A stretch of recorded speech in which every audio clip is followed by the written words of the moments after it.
Let's talk about your mother. When and where was she born? She was born 5 miles east of Strasbourg, where Grandpa Mitzel farmed. Grandpa didn't homestead. He bought his farm. His mother, I think, maybe, had homesteaded.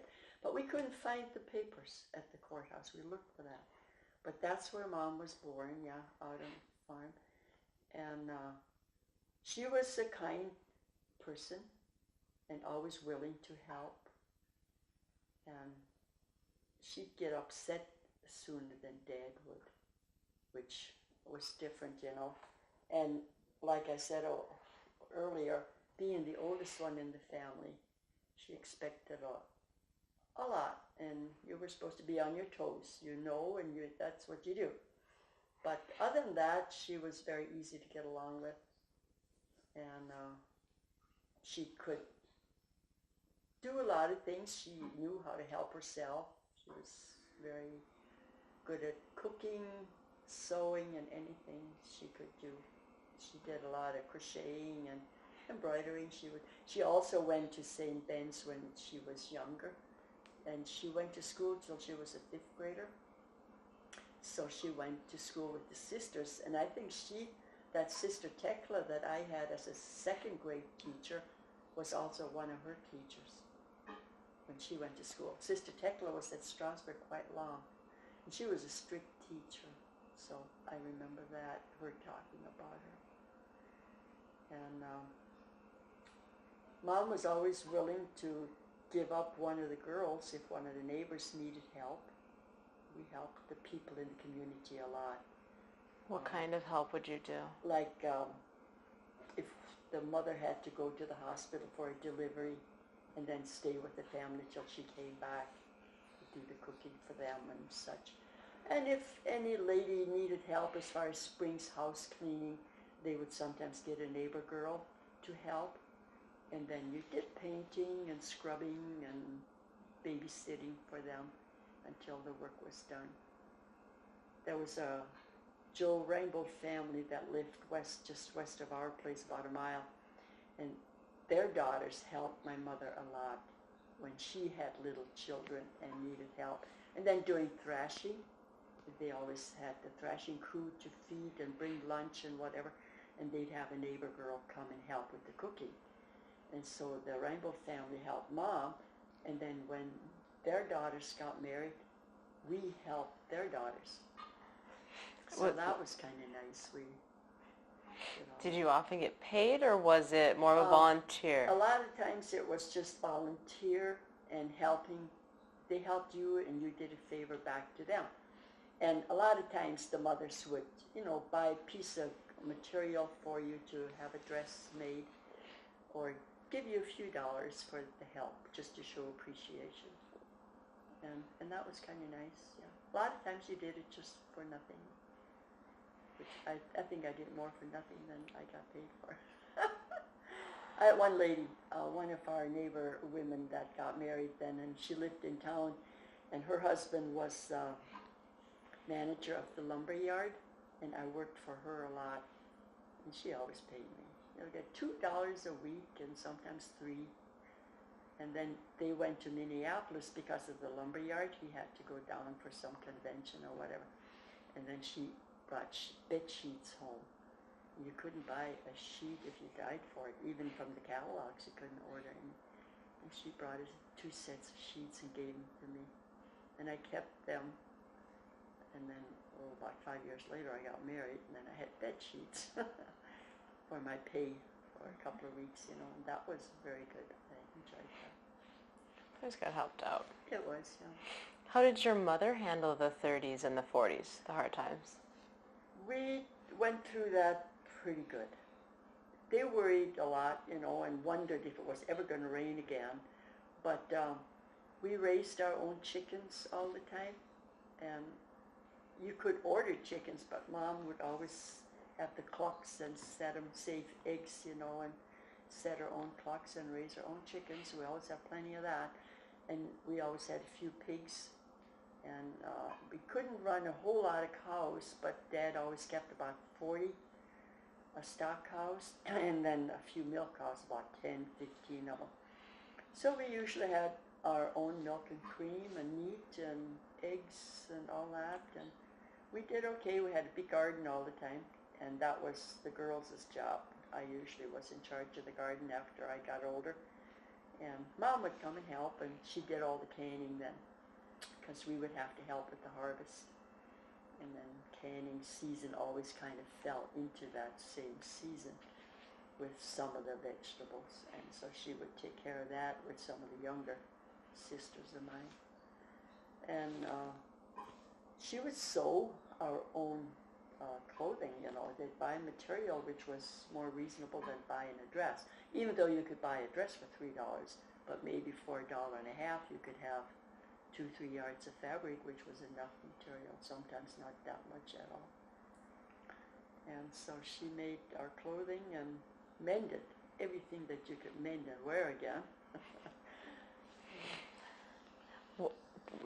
What all did she do on the farm? Did she ever help with anything out in the field? She helped during harvest time. See, we headered the wheat instead of combine it like they do now.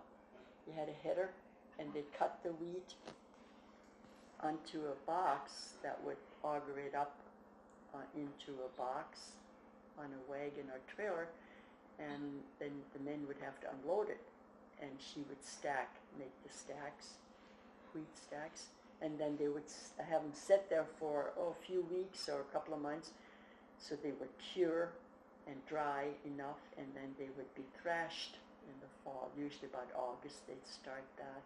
Well, the stacks, they would usually only thrash after the bundles. They would binder some of the grain, and that was thrashed first, because there were more in these small little huts they'd put up, and the stacks would keep better.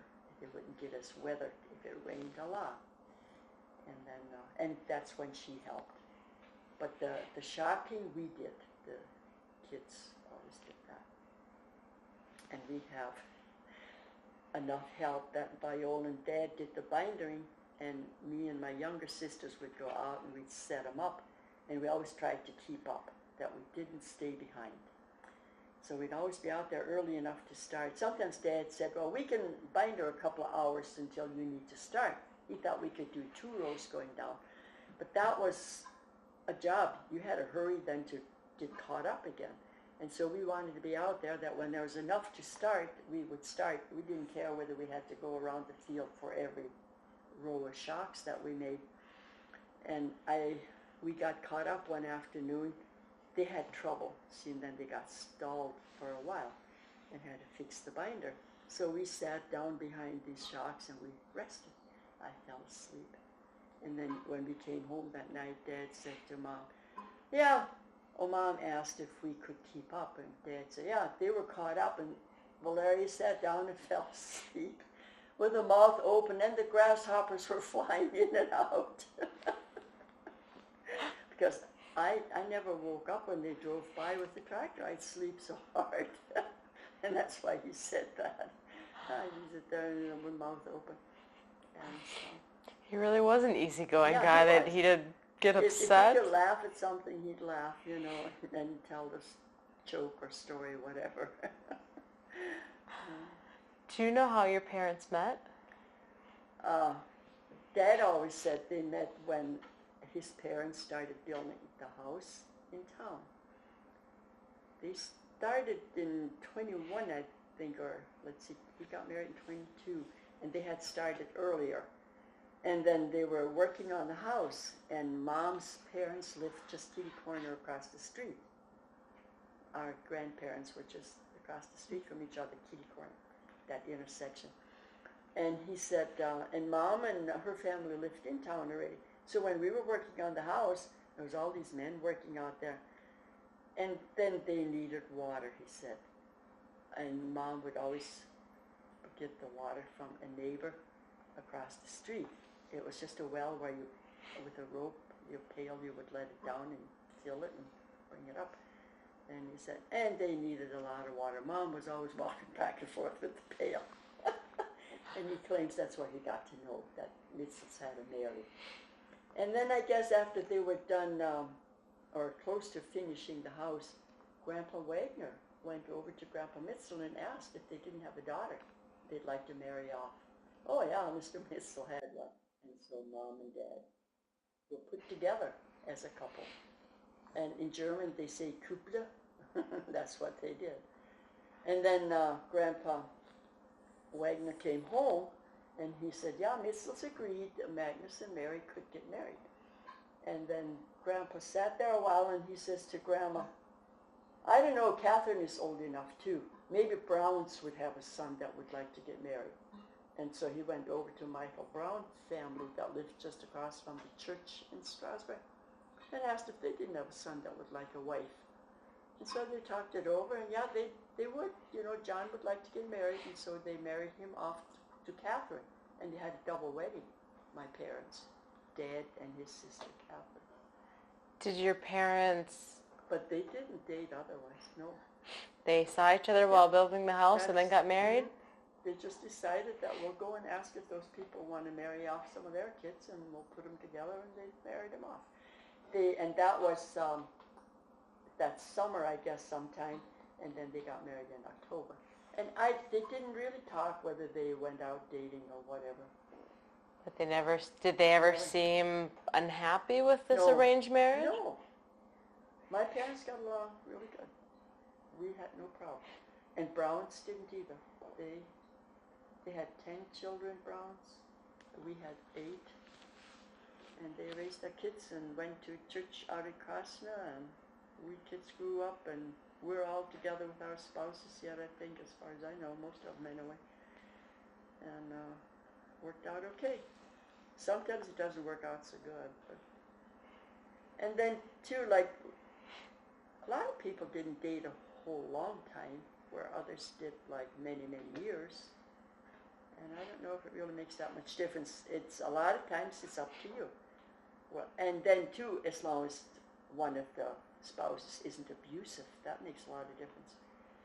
Now, Leo and I didn't have any problem either, but if he'd have been abusive, I don't think I'd have put up with it. I say that all the time. Mm-hmm. I said, nope, one of us would have had to go. Probably would have been him. Yeah. If you did get disciplined, would it be more often by your mother, or if your sisters got disciplined, would it be more often by your mother? Mom would complain that, you know, it wasn't going right, but she'd want Dad to do the disciplining. And I sometimes wondered, I think she didn't want to be the one to do it, so that you wouldn't feel bad about it, you know. And none of us really had to be disciplined a whole lot. We all behaved, and if Mom and Dad said something, that helped. You didn't try that again. I didn't. If they said no, that was it. I wouldn't even go and ask a second time. Where I don't even know if some of my sisters did ask a second time, you know, if they could go. But some children did in other families that I know. But I wouldn't do it. And even now, if somebody says no once, oh, forget it. I wish I hadn't said anything. Mm-hmm. I will not come back and beg again. Mm-hmm. How would you get disciplined? Would Dad just say something? Yeah, they would not let you go. The next time you'd have to skip a few occasions where you couldn't go out to the dance or whatever, if they would ever discipline. And Dad would say, well, that's what I would have done, you know. But like I say, we never went unless we had permission. And then if we did go, and then we were okay, they didn't care. I couldn't go very young. I was 16 by the time I went to the first wedding dance, which at that time I didn't think was so bad, but there were a lot of them out there that I knew were like 3-4 years younger. They were going regular. But I was the oldest one, and I was kind of afraid sometimes to go, because I'd have been the only one going. And then, I don't know, I always thought, well, what if they wouldn't remember to bring you along home or whatever? Where would I go? I had Grandma in town, but sometimes they'd go to Linton for a dance.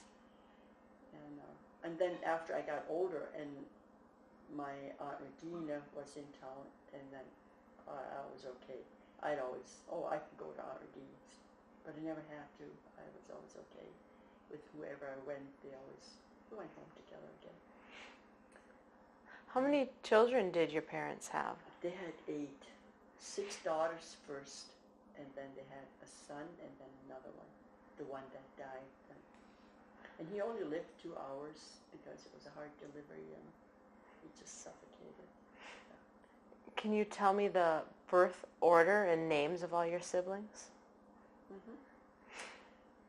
Viola was born August the 13th, and she was born in Linton. And, that was 1925 when she was born. Rita was born in 27. And she was also born in Linton. She was born July the 30th. And then Rosabelle was born August the 19th. She was born at Grandma's house in Strasbourg.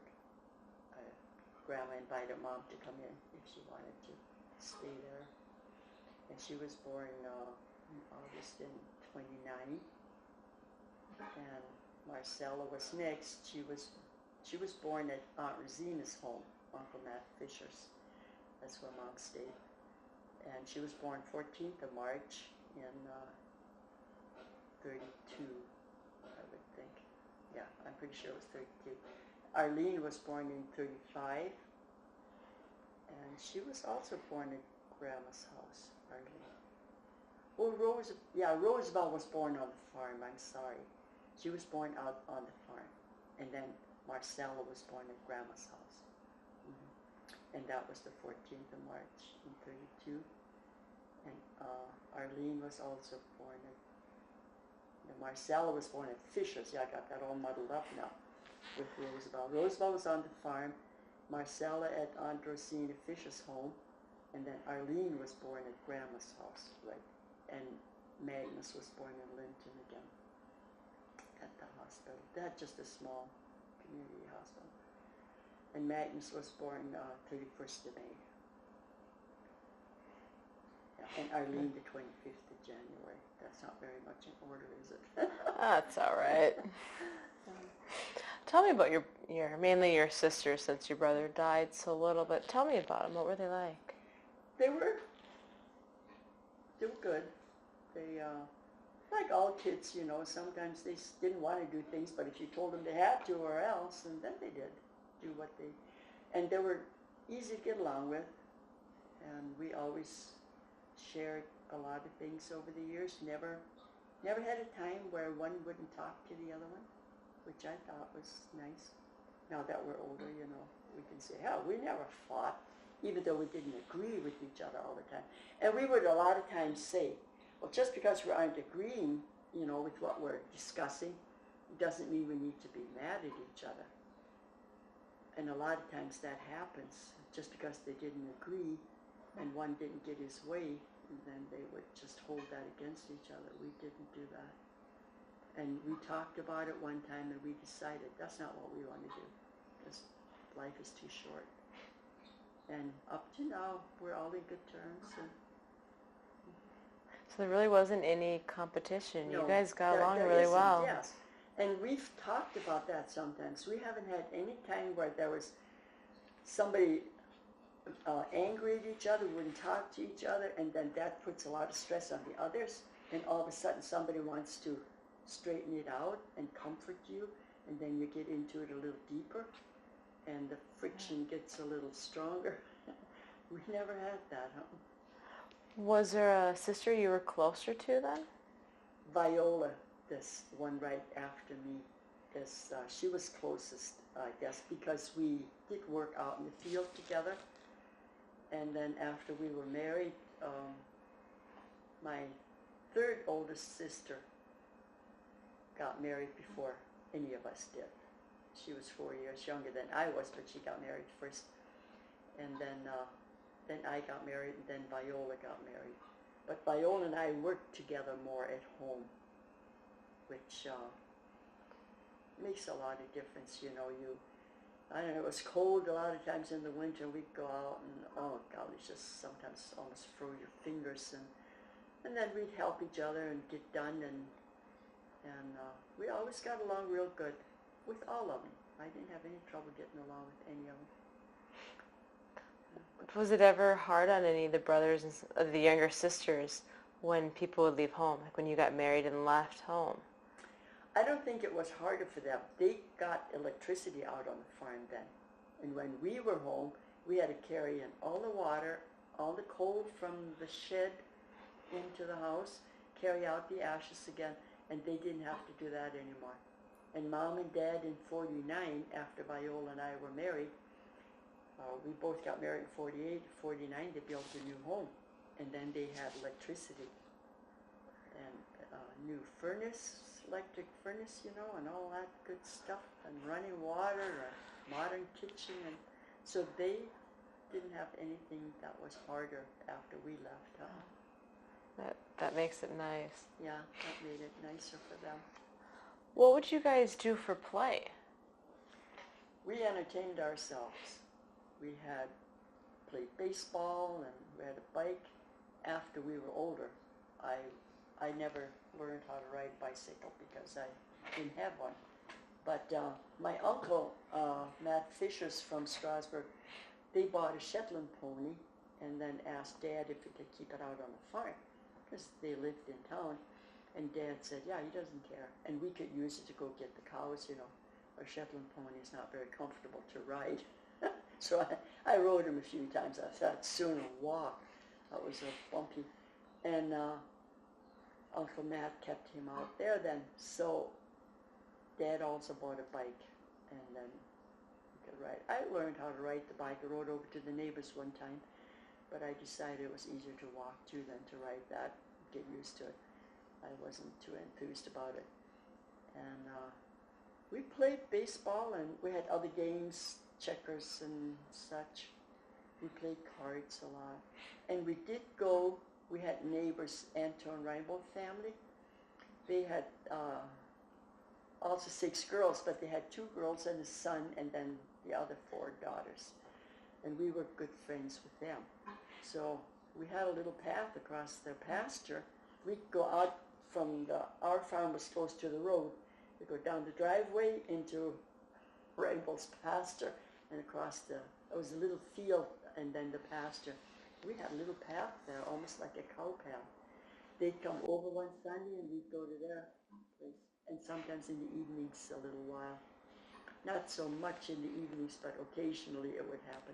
But on Sundays, if we had nothing else planned, if it was our turn, we'd go over and they'd come.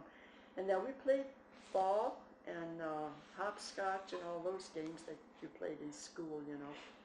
And then we'd make popcorn or cook fudge and all that stuff. You guys, you'd cook fudge for everybody, or all together you would cook fudge? Yeah, we'd make a batch of fudge and eat them. There's no both. problem with leftovers. There's a lot of you at the time. Right, there was. And we wouldn't all go over, just, some of us would go on Sunday and then the others went the other Sunday. And the same with theirs. And their older sister was older than I am, about 4 years. So she didn't come back and forth as often. But from Johanna down, and the younger ones even went more often. But it was nice, yeah. Do you remember your parents or grandparents teaching you any games that they played in Russia or telling you games they played in Russia? No, they didn't teach us anything except, cards. But they played that over here right away too. Well, West was a popular game over in Russia, I guess, also. What West is? West, yeah. 4 people play. And then you either crant, if you have good cards, and you think you can make your... 7 tricks you have to have. And if you get less than 7, if you crant, and then the other 2 people will get 7, and then they get the credit. They get an extra point for that. And that was a game they played, and I would assume that came from Russia, you would do that over there. And then the pinochle first started just before I got married. They started the pinochle game. Where that ever came from, I don't know. But there was more bidding to do and more counting. So it took a little more to do that game. And we played cards quite often. And Pro Frank was a very popular game amongst the men folks. They would get together, play Pro Frank. The women would visit sometimes. And other than that, they played pinochle then later on, Mom and Dad too. Did either of your parents ever play with you guys when you played baseball or anything? Or cards? Not baseball and stuff like that. My mother wasn't a very athletic person, you know, and Dad was always too tired. We never even thought of asking him, I guess, because he was always tired. He'd work in the field all day or be busy with whatever. And so they, you know, cards they played with us, but not baseball and stuff like that. Did you guys ever have farm animals that you played with? But most any animal, like especially the calves from the milk cows, we didn't really play with them a whole lot, but they were gentle enough we could walk up to them and pet them, which we would do occasionally.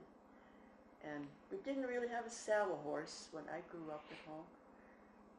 There was some of our work horses were gentle enough that Viola would ride once in a while. I was not a horseback rider either. I was scared. They were up too high when you sat on one of those. Yeah, they are. Being the oldest, did you ever have to help with calving if there was a cow that was having trouble or to watch? Mm-hmm. My sister and I, if Dad wasn't home and a cow had problems, we'd put her in and take care of it. What was that like? I've never had to do that. That was, sometimes it wasn't so hard, but if it was a hard delivery, and especially a heifer, a young cow, you know, first calving period, and then you had to be cautious. We had one of those one time. My sister and I took her in to the barn then, and she lay down and she just needed help. So, and we had a calf puller. My dad had one. And you would put that onto the calf, onto the front legs, and around the neck there was a band, and then you had to pull. Oh, sometimes your gut would hurt. You pull so hard. And we saved that calf, her and I, that Sunday afternoon. Mom and Dad were gone. And then Dad had said, well, because we saved that calf, we're going to get whatever it will bring in the fall. Well, then it got sold, and Dad needed the money and kind of forgot about that deal. And later on, we talked about it one time, and he remembered that we delivered that calf. And I said, yeah, are we still going to get part of that money? And he says, I forgot all about that. But when you get married, he said, I'll buy each one of you something. And because Rita could go to high school, and the two older ones were needed on the farm, so they didn't think they wanted to send us to school. And then he said, and because you couldn't go to high school, I'll get you something special. That was the time, when I got something special. I forgot about that, see? And then I said, I would pick a washing machine. Because when you got married, you got cookware and all that stuff, but no washing machine. It was the tub and the scrubbing board. And he said, if that's all you want, you can have the washer. And sure enough, we got married, and Leah's folks moved to town in October. And we met Dad in town one day, Leah and I, when we came in to do shopping.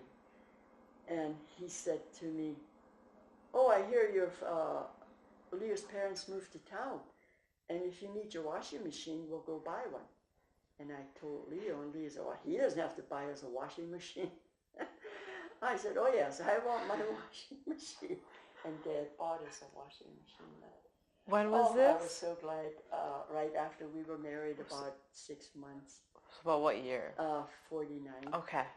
What was the washing machine? Just a Maytag washer with a wringer, but it was not electric one, because we didn't have electricity on the farm up here in 49 yet.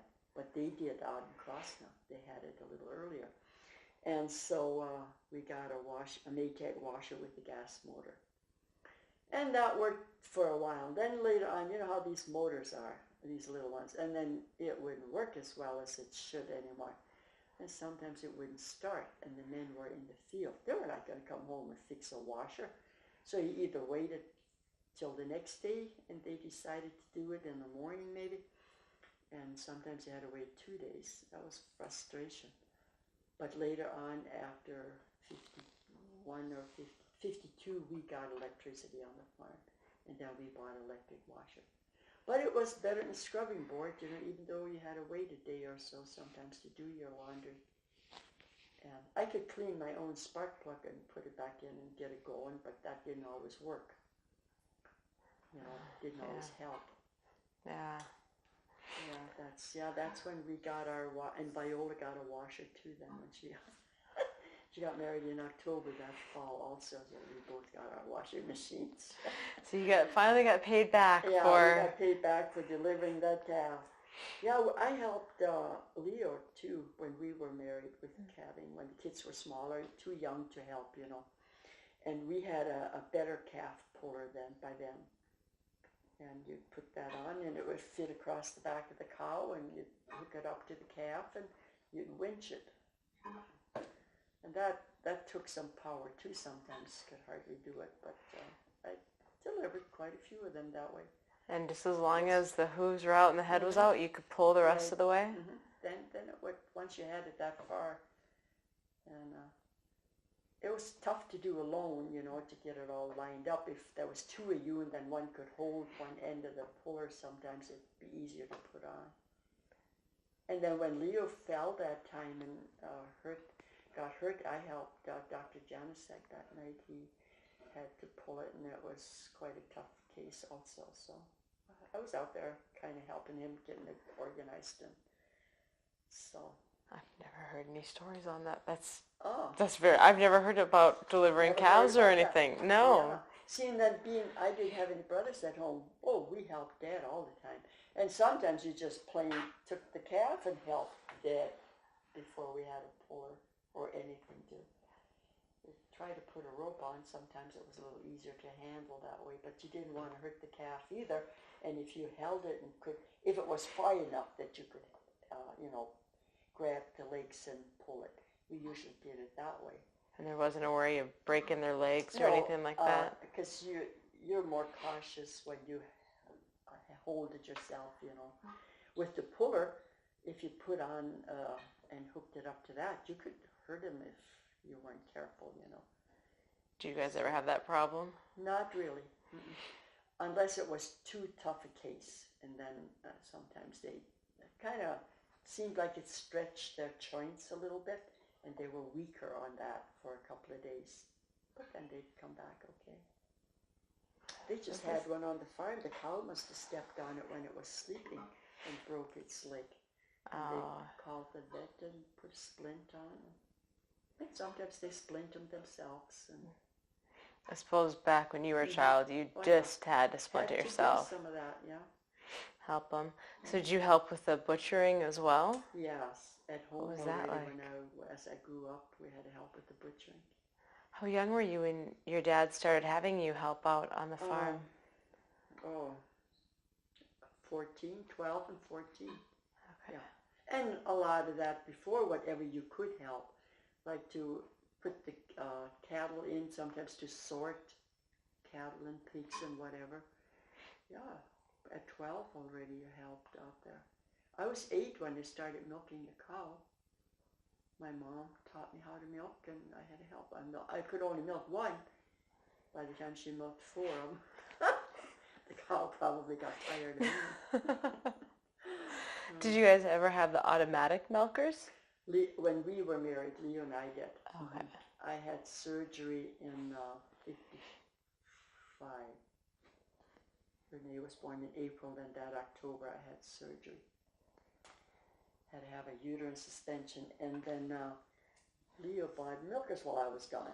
Milking by hand, that was no business.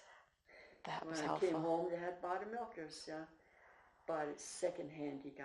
Somebody had it in the paper, and they were just hooking that up when they got home. And that was much easier. It was heady. They had the 5-gallon buckets. Okay. And then there was a gutter in the barn. The cows were tied up, so you had to pick up your milkers and lift that 5-gallon bucket across the gutter and set it in the alley then, and you could take it in and empty it. Mm-hmm. It was heady, But we were used to lugging 5-gallon buckets around.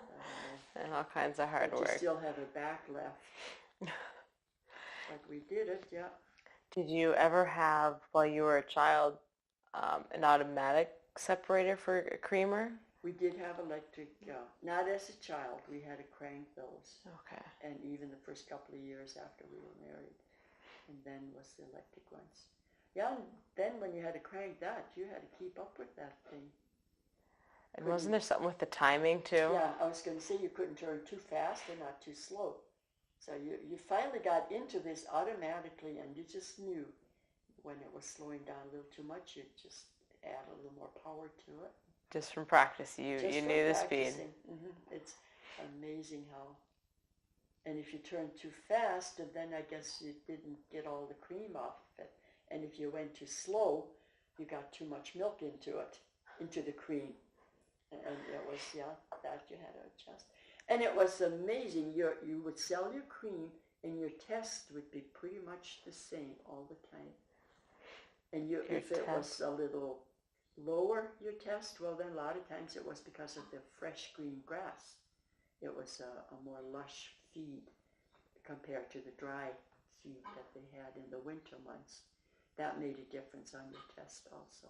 How did you test it? We took it to town, sold it in town, and they had creameries. Okay. In every town there was a creamery. And they're the ones that did the test. There was somebody that worked there. You'd bring in your cream and they would test it. Yeah, do you know how they tested it? How they told the difference? They had little tubes and they put cream in, and I don't remember whether they added a chemical or something to it. And they had a little dealie that set it in there, and then it would spin it, or how that went. And then they would take out the tubes and check it again, and it would show them what it was. Oh, And if you had a low test, and then you got less money. And you didn't want too high a test, because then you were losing some of your cream. And cream was worth more than milk. Right. Oh, yeah. Butterfat. The higher the test, the more butterfat, and that's how you got paid. Oh, okay.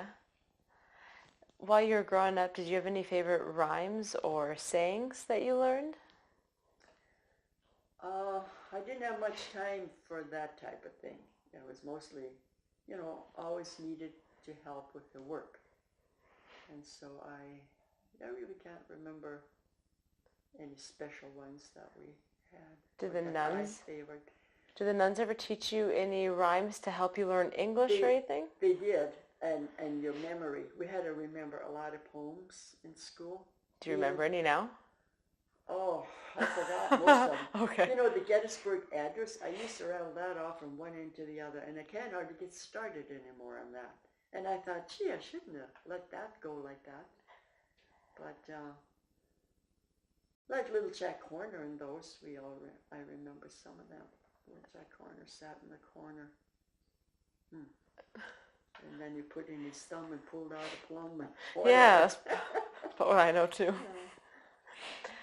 When you were growing up, did you have any scary stories or superstitions that you believed in? I didn't believe in that. And I was never scared. And up to now, if I hear a bang outside, I have to be careful that I'm not so dumb and go out and maybe have somebody sitting there waiting for me. Now I stick my nose out first and look around before I go. But years ago, I remember my mother being with me when Leo was in the hospital. That was in 61 when Daryl was a little boy. He was about a year old. Could have been 62. And then Mom and I were folding clothes after supper. She came up and she thought she and Dad should stay with me because I was alone with the kids till Leo came home, at least a couple of days. And Mom thought Dad would come and stay with us. And that night, Dad went home back to Strasbourg. And she was a little bit upset. But then after supper, we were folding these clothes, and all of a sudden, a bang on the window. And I thought, must have been a bird. Yeah, she says, you think so? You don't know what that was. And I said, couldn't have been more than a bird. That's all that's around here. Yeah, maybe there's somebody out there. I said, I don't think so. And I went out to the door and put the light on, and I looked. And she says, aren't you afraid to do that? And I said, no. If there's somebody out there, then I'll see, and if there isn't anybody there, they're hiding someplace, I said. But I said, I'm pretty sure it was a bird, because we had the light on, see, and we had a lot of birds. We lived so close to the creek that we were right by the creek. And she was afraid. She would have never gone out. And I always, when I heard a bang or some noise outside or sounded like somebody drove in, go put the light on in front of the house and check if nobody was there. Sometimes somebody was there and sometimes nobody was there. I'm still not afraid to stay alone. It takes quite a bit to scare me, and sometimes I wonder if that is good or bad. I don't know. Do you think you're that way a little bit because you were the oldest and were kind of in charge? I think so. My dad wasn't scared very easily, but my mom was. Oh, she was so scared of everything. Sometimes I think just scared of herself, it seemed like. She did not want to stay alone, ever, at any time. If it was just a baby sleeping in a crib, but it was somebody breathing and somebody alive. And I said to her one time, well, that baby couldn't do anything to help you anyway. I know, but it was alive. She said it was something breathing next to me. I didn't find any comfort in that. But no. that's how she felt. You know, she was just afraid to be alone. Then when Dad passed away, she didn't want to stay alone for a long time. She eventually got used to it? She eventually did. Mm-hmm. And she thought our daughter should come and stay with her too. My sister Rosabelle, her daughter stayed with her, and they lived in Strasbourg. But Cindy had to stay over there and sleep at Grandma's house because Grandma didn't want to sleep alone. And so I said to Mom one day, well, Renee can go, but she doesn't want to go and stay a long time. She'll come and stay a week or so. Well, why wouldn't she want to stay? And I said, well, Mom, Renee is used to being home. She likes to come home. And she will come and stay with you a week or two.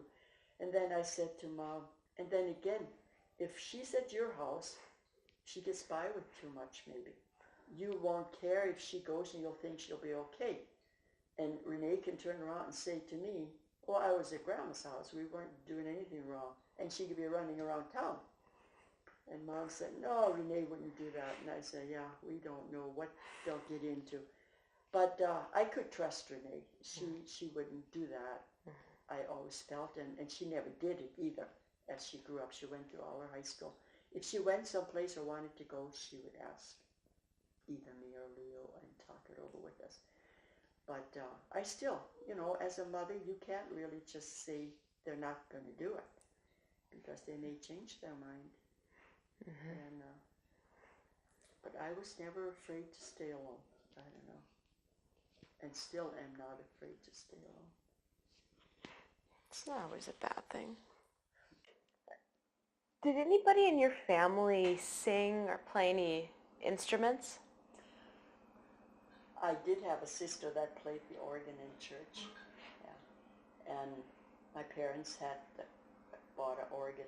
I think we had Grandpa Mitzel's organ was our organ that we had. And I don't have a picture of that. I wished we'd have taken pictures.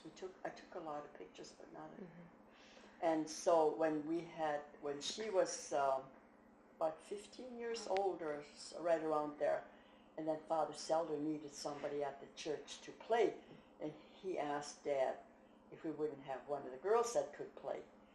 And then Rosabelle was interested, and Father Selder taught her how to play. He was her instructor, and she played the organ, and she played in church, and she did really well.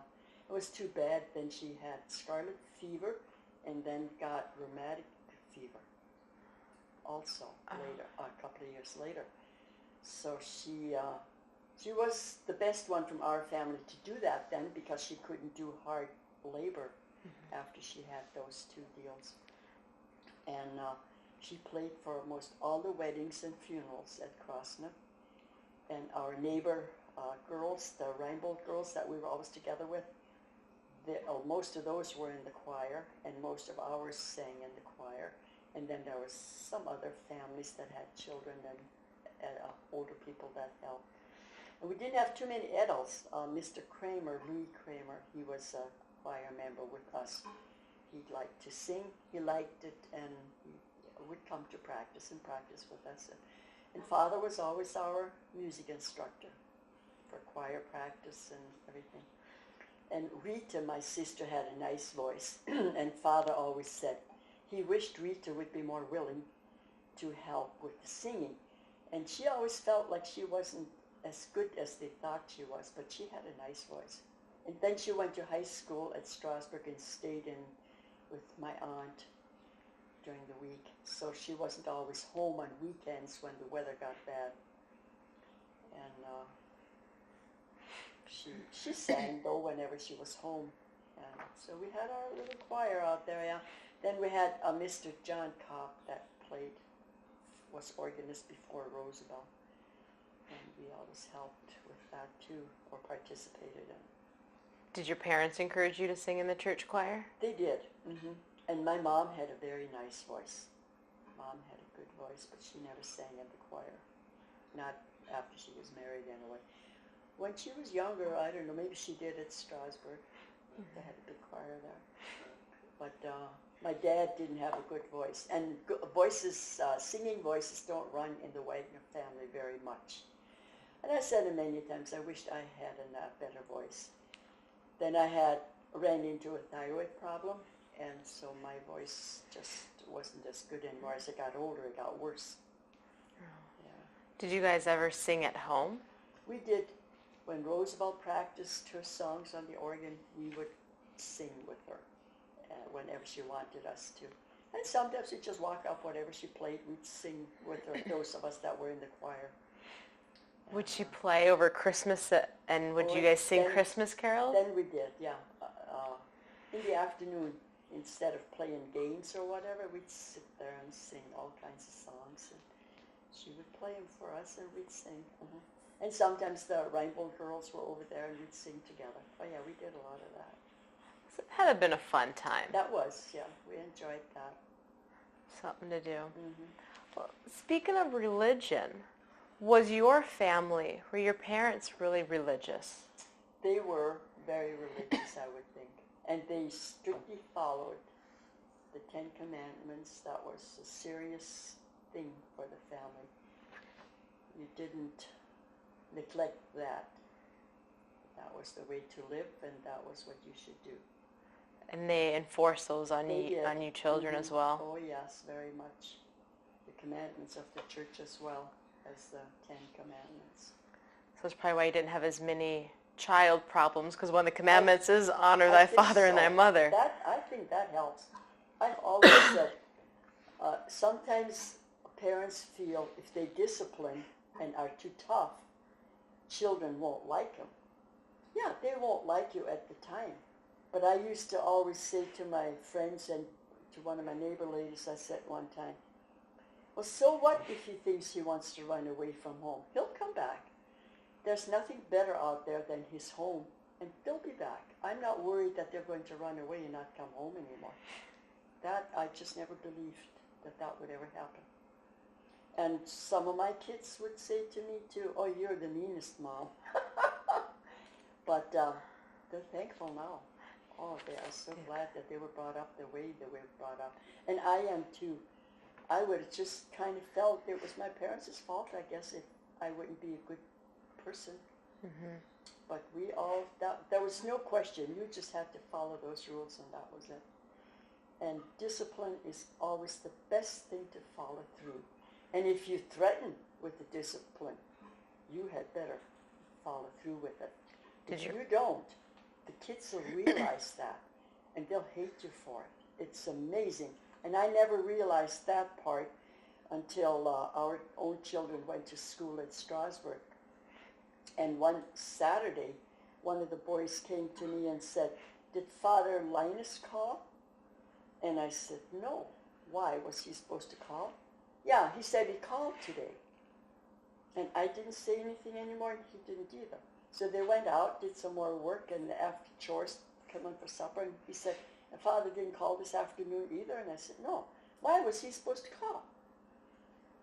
Well, we had a deal in school is that we weren't quite doing what we were supposed to.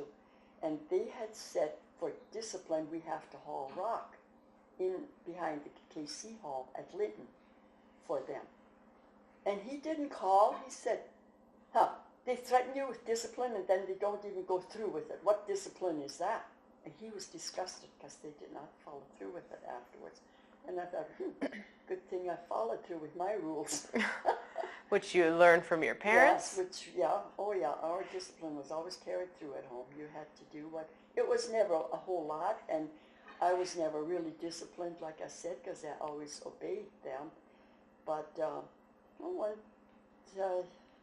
I just never knew that you don't follow through with discipline, you know. And as long as we went to school, like when I was a kid in school, I was never punished other than speaking German, and then we had to write sometimes. But that didn't happen very often either. Mm-hmm. So, yeah, they don't like you if you don't carry your discipline through. I think they hate you more for that as they get older than they do when you carry out your discipline. That's interesting. Mm-hmm. Did you go to church every Sunday? We did. Never missed, even though you were sick sometimes. As long as it was nothing contagious or something that, like a headache or something like that, you didn't stay home for that. I never did. And the children were always taken along to church. We had 6 in our family. Mom and Dad had 7. We always all went, unless there was like 1 or 2 little ones sometimes to take along. And if they weren't feeling good, and the priests would sometimes say, if somebody has to stay home because of the children, that's no sin, you know. And other than that, everybody went to church all the time. What church did you go to while you were a child? To Holy Trinity Church at Krasna, area, southwest of Strasbourg. Mm-hmm. Did you participate in any other religious activities? You've mentioned the choir and the youth group. Were there other activities for you to do? There were no other activities at the church where I grew up in. And then after we were married, they had Christian Mothers Confraternity at Linton, and I joined that. And in 48, got married in June, and in December, I joined the Christian Mothers. So I've been a member of that for 57 years. Now I'll be 58 in December. Wow. Mm-hmm. Wow. How did your family celebrate your first communion, reconciliation, confirmation? Were those a big deal? We'd usually invite Grandma and Grandpa out, and they enjoyed coming and going to Mass out at Krasna because they lived there at one time. And both grandparents would come. And always had dinner, and sometimes the godparents were invited if they weren't from your same parish. Like my godmother was from the same parish I was from. And so her children were much the same age our family was. So they had the same activities going on we did. But other than that, the godparents usually were invited. And then it would just be a day of children would play and the parents would visit. Play cards and... Yeah. Were you able to question any of the religious teachings? Whether it was to your parents or to the priest, were you ever able to ask questions? We could if we needed to. And we always had Bible school in the summer. What was that like? We had Father Eichner then, and then when we had Father Selder, they also had summer school for 2 or 3 weeks. And a lot of times the older children of the parish would help teach the younger ones, teach them their prayers, and also the questions and answer deal and whatever. And later on when we had Father Selder, they hired 2 nuns from Strasbourg, because they also had nuns at Strasbourg with the Catholic school. Mm-hmm. And then they would hire nuns from there, and they'd go out to the rural parishes and teach the religion. Then that way Father didn't have to do all the teaching. Otherwise the priests always had to do all the teaching. That's helpful. Mm-hmm. Now, was your Bible school in English or German? That was in German when we had Father Eichner, and he would also teach us how to write in German. We learned how to write our names in German and the alphabets. I couldn't write all the alphabets anymore, but a lot of them I could. I could still write my name in German. And he found that important, that we also knew our German. And we all learned our prayers in German, the older ones of the family. Then when my younger sisters and my brother went, they had to do it in English. And that was a change. Then we all had to learn the English prayers because Father would use them in church towards last. And it's very hard now to say the Our Father in German because I stumble over the words and I can't remember all of them. I'm missing a couple of them.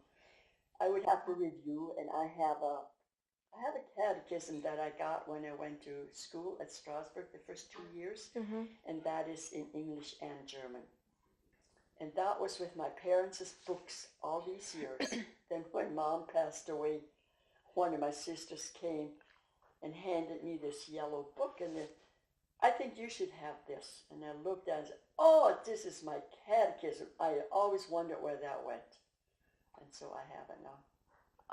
And it's that's so precious. How did the community handle when the church started using English? What was the reaction? Some didn't like it, and some thought it would never work. But they kept on using it and doing it, And we all changed eventually and went with it.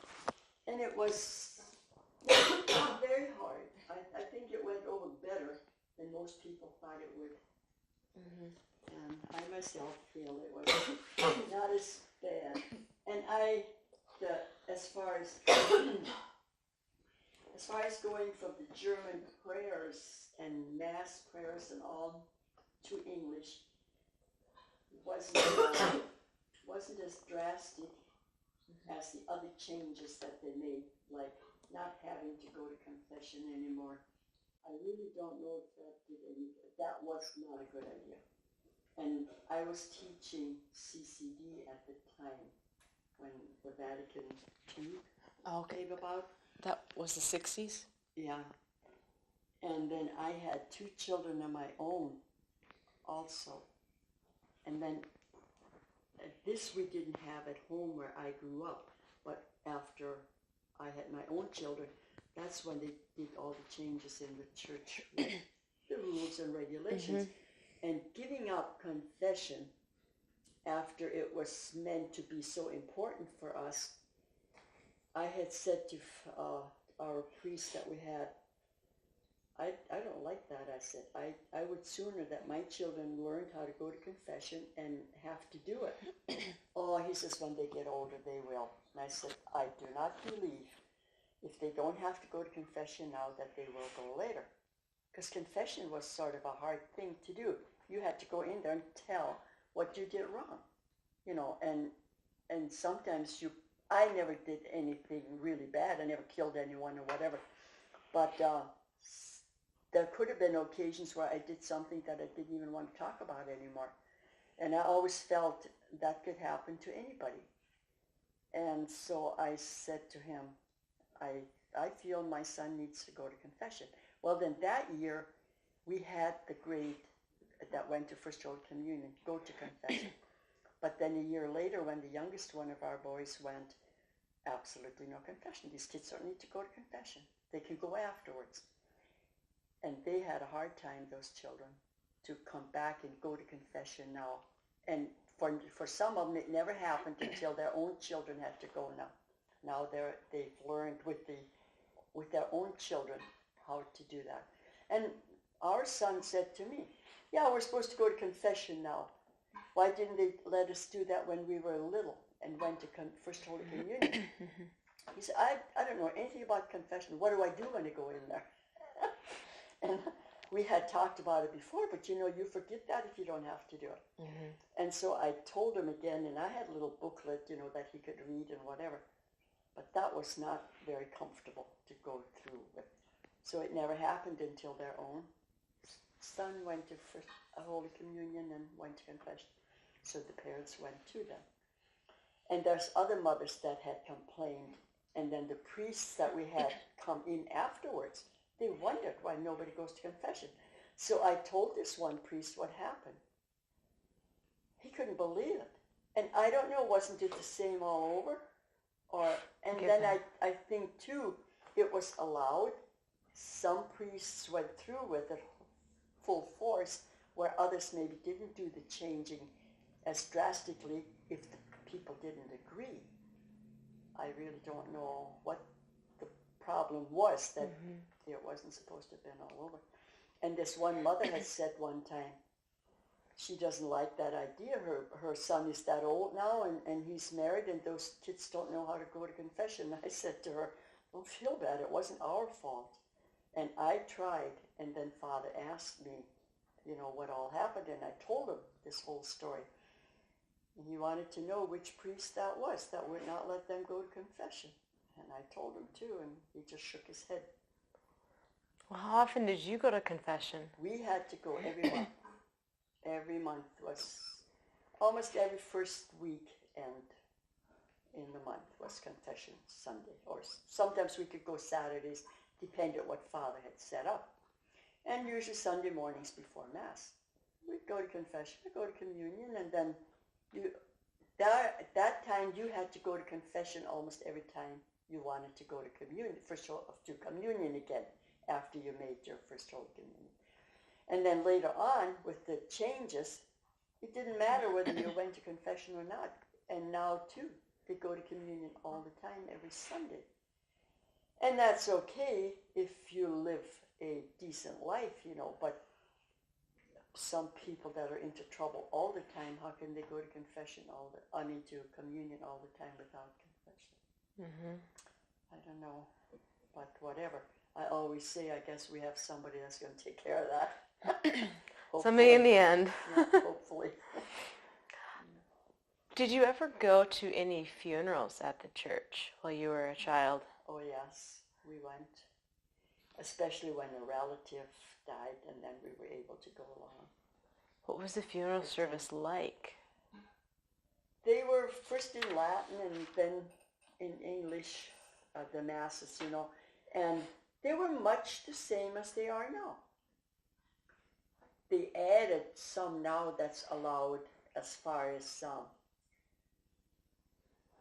let's see, different songs now, and you can have guitar music, which we couldn't have. They just usually had Mass, and there was none of this storytelling after Mass or how you felt about your grandmother, giving a eulogy. We never did that. That was something that was added later on. And I kind of like that. Sometimes it's nice, for the children to express their feelings. Sometimes they feel better too, the family. I don't like it when they go too far. Sometimes they add things that don't really fit in or whatever. And I think as far as my part, I wouldn't want anything like that, and just keep it like it was. Have just the former funeral arrangements, And usually that was just Mass, and after Mass they'd go to the cemetery, and Father Selder always had a song that would be sung out at the cemetery, the last kind of like a prayer or whatever that we would sing, and that was kind of nice. Was it the same song for all funerals, or did it change? Yeah, it was the same for all funerals. It was just something that was with the church and blended in with the Mass, for the person leaving this earth, and going to its eternal rest. Do you remember the words to the song? It was Latin. Okay. Mm-hmm. We could read the Latin, but we didn't know what the words meant. Father would tell us what it means. Then later on, they had books that had it in both, in Latin and English words. And we sang it in the English words then later on, which was a little easier. Yeah. Latin was, you had to be careful to pronounce it right, Mm-hmm. For us that didn't know the meaning of the words, it didn't matter that much, but sometimes there were people there that knew Latin. Yeah. Was there more, if there was more priests, than one? Oh. Was there a wake The day before the They funeral? did, oh yes, always a couple of days usually before the funeral. And that would be at home instead of at the funeral homes. They would have the body at the home. And if you lived in the country and had a grandmother in town and belonged to the parish in town, and then they would usually have the body at Grandma's house, which they did on my grandpa Mitzel's side. Grandma lived in town and her children were on the farms, and some of them lost children that were young yet, you know. So. Would the casket be opened or closed? Mm-hmm. Yeah, be open. Mm-hmm. I don't remember if they closed it at night when they shut down for the evening, you know. Usually till about 10, 12 o'clock, and then the family would go to rest and everybody would go home. And I can't remember if they closed. They probably closed it then until morning. But throughout the day, they usually had it open. What would people talk about while they were at the wake? What was the conversation? They usually comes and go up and view the body and say a prayer or so. And they would just sit around. Sometimes some were quiet and say the rosary or bring their prayer books along and say their prayers. And then they'd move back a little bit to the background and just visit with lower voices, you know. They would just talk about anything. Okay. Yeah, different family problems and hassle of life, you know, sometimes discuss those things. What was a typical mourning period after the person had been buried? Just kind of go back to a regular lifestyle again, as much as you could. Some had a harder time getting over their grief. A lot of times grandma or an aunt would stay with the mother and help the family with the housework for a day or so. And a lot of times they would just go back to their regular lifestyle, yeah. As a child, did anybody ever discuss with you the funeral? Is what happened and what's going on? Oh yeah. You could ask questions and they would always tell you, you know, what everything was about and what it's supposed to mean. And I don't know.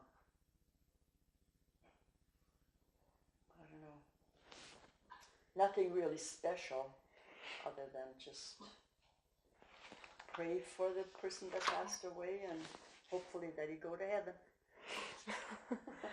Oh yeah, it makes sense. Yeah. Let's talk about a little happier note of things. What did your family usually do for Christmas? We'd always go to midnight mass at Christmas time. And on Christmas Eve, of course, Santa Claus would come, you know, and you got to open your gifts then and play around for a while, and then the little ones had to go to bed. An older one would stay with them. That's an evening not everybody went to church all the time because of the weather. And out in the country, you couldn't always have midnight mass, so we just had our regular Santa Claus time, and the Christkind would come. That's Santa Claus? That would be somebody different. See, instead of Santa Claus kind of, they had Christkind come, and she would bring you your gift. Oh, it was a female too. Mm-hmm. And 2 angels would usually be with her. And what's the tradition of it? What's the tie of that? Do you know? That was, I really don't know how they would really explain that. And Santa, instead of Santa Claus, they had the Bilsenil. And that was a guy that would be dressed up looking kind of like a mean bear almost, sort of in dark fur coats and whatever, have a chain on his leg, and somebody would hold the chain so he wouldn't get away. He'd be the guy and come for the mean children. And that scared some kids, so that kind of died out as we got older. So we never really got into it that we would ask a whole lot of questions. We would just like to get rid of him. Then when we got a little older, we had Santa Claus come. And so Santa Claus would bring our gifts, and there was no more of this Christkind coming anymore. And the angels would come and sing. They would sing the Christmas carols. They looked pretty. They had white gowns on, probably wedding dresses or whatever. And they'd have wings, and they looked like they were covered with real white feathers. They were just beautiful. And some of those angels were some of our neighbors that we knew. But we didn't know that until we got older, that it was the girls, you know, from the neighbor family. And they would sing Christmas carols in German, mostly, like Silent Night and all those. I still like Silent Night as my favorite Christmas song. Oh, I just about die when they don't sing it often enough during Christmas. Do you still prefer it in English, or sorry, in German over English? I like it in German, but I like it in English as well. The melody is the same. Yeah, we had a gentleman sing it the other day. What kind of presents would you get for Christmas? We got nice presents, and then Mom and Dad would always buy, well, they're supposed to be from Santa Claus, whatever. Like, we were 6 girls. Instead of each one getting a doll, one would get a nice doll, or maybe 2 of us, and the next one would get a kitchen cabinet, and the other one would get a baking set with a stove, or one would get a stove and the other one the baking set, whichever way they could get a hold of it, you know. And the next one would get a cradle for the doll, and we put all this together, we'd have a complete kitchen. And that, we had those toys all the way through, from the older ones down to the younger ones. We had a granary that was usually empty in the summertime then. And so we would set up our playhouse in there, and the cream separator would also go in there. So the cream separator for the milk was in one corner, and our playhouse in the other corner. We used apple boxes for extra cabinets, and Mom would make curtains for it. And then we used our stove and baking set, and when Mom baked cookies or something, snitch a piece of dough or ask for one and go out and play. I usually couldn't play a whole lot because I was the one to be in with Mom and help bake the cookies. And Rita, she was the third one of the girls. She was usually Mom's babysitter. So she would play with the younger ones and babysit for the youngest one that was in the family at the time, you know. And they played more than I did. Mm-hmm. I would play mostly on weekends when we had more free time. Saturday afternoons, Mom and Dad would go to town, and then we got to play with our toys that we got for Christmas, and that was a treat then. Yeah, and then on Christmas Day, a lot of times we'd invite the grandparents out, and we had aunts and uncles, about 3 of them that lived, 1 in Linton and 2 in Strasbourg. They came once during the Christmas holidays for a meal all the time. Would your mom make something special for Christmas? We did like pigs in the blanket, and we'd have them throughout the year, but that was something we needed for Christmas. Either pigs in the blanket or galettes. You know what that is? No. Pig's feet. They cook them, and then the juice kind of gels. And they make that with bay leaf and a little garlic and mixed pickling spices goes in there in the brine. And they clean these pig's feet, and they cut them into pieces and put them in this brine for a day or 2 with some salt in there. Then they cook the pig's feet, and that juice gels then. I don't know, what is it, from the bones, from the pigs or whatever. And then they eat that. And some people just go nuts over that. I could never. I would eat some once in a while, but not very much, because I always felt them. Pig's feet, you know, where they all go through. They were cleaned. Everything was scraped off and the claws were taken off. But I still felt different about it. And too much skin and fat on there for my part. Because pig's feet don't have much red meat on it. A little piece here and there. Kind of muscle-like. And the rest is all white tendons and stuff. But it got soft. And boy, some people could really load up on that. That obviously wasn't one of your more favorite Not meals. Not my favorite. Nope, I like the pigs in the blanket better with hamburger and rice.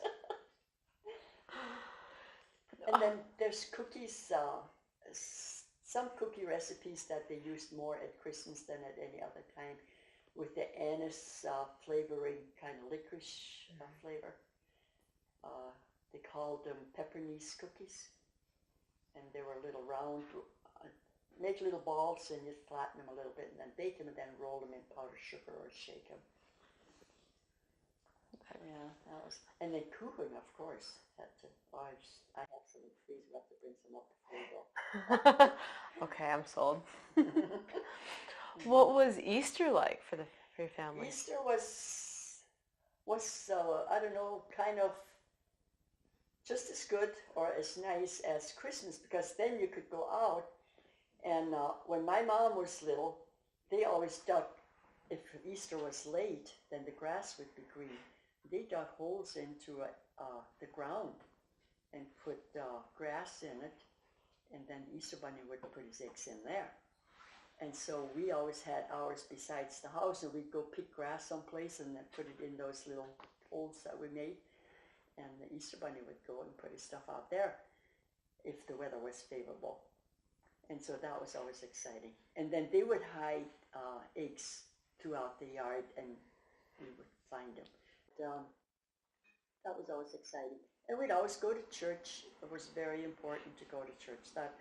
And I think that's a person's life almost depends on your religion and church. You know, if you could pray and believe, helps a lot. Would you also go to church on Good Friday, Holy Thursday, Always. the Triduum? That was a must. You couldn't miss those days. On Good Friday, we never worked in the field. And nowadays, that has changed. Our son even came this spring and said, well, aren't you not supposed to be in the field on a day like this? And then Leo said, yeah, years ago you weren't, that was bad when you did that. And he said, well, I think everybody worked except him, you know. And there weren't too many out, but the few that were. And he wondered if that was still in force. And I really myself am not too sure, but from the way we were brought up, we have never ever spent a day, Leo and I, you know, plowing or digging in the ground on that day. That on was Good a special Friday. day. Right. On Sundays, would you do some work? No. Okay. Sundays were always taken off, yeah. Until the later years when the combines came out, and then the weather had to be dry to thrash it, you know. And by that time, the priests would give permission that if it was harvest time and your harvest was ready, it's better to take care of it when the weather is favorable instead of letting it sit. And sometimes some people thought, well, one day shouldn't make that much difference. And sometimes it doesn't, but sometimes it did. It would hail Sunday evenings or Monday towards noon, you know, or usually the hailstorms come in the afternoon, mid-afternoon and later. And every now and then a Sunday hailstorm would come through. Well, then you start wondering, well, would it have been a bigger sin to harvest, or was it better to leave it set and get it hailed out? So that was kind of questionable. And that's when we started combining. Not so much with our own combine, but if you hired somebody, and then you didn't want to keep those people from doing their work because that was their income. A lot of people just mostly went south to do combining, custom combining, you know, and that was one of their main income periods. So you would let them decide. You'd have to haul the grain, but you weren't really out there doing the actual work. And some would say, well, that's your field, so it's your problem anyway. Whatever it was, it hasn't really hurt that bad that it damaged or that you didn't have enough income, you know. We always came out okay, so we figured, well, God must understand. Mm-hmm. What was your favorite holiday as a child? I enjoyed Christmas, I think. And that's a time when most people gather. They come home at Easter time also, but not as much. And Easter is very important as well, but just because more family gathered at Christmas time, I guess. But Thanksgiving is very important too. I do like Thanksgiving as well. And probably more than Christmas or Easter because it doesn't last as long. It's not as many days. You can handle it better. I enjoy Thanksgiving, even though they come home and spend a week.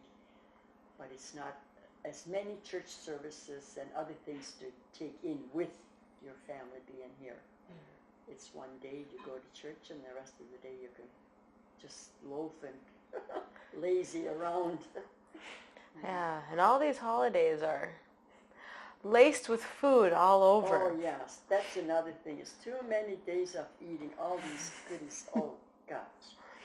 What was your favorite thing that your mom would make? I liked her fudge.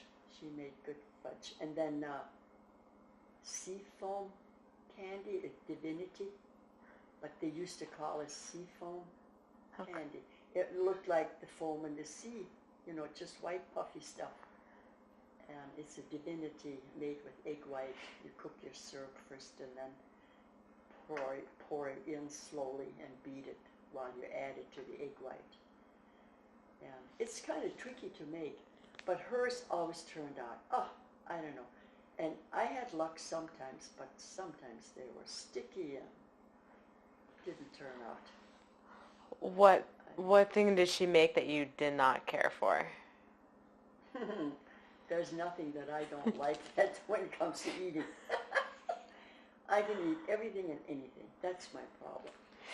It doesn't matter. So it didn't matter, yeah. I cannot remember anything that she made that I never liked.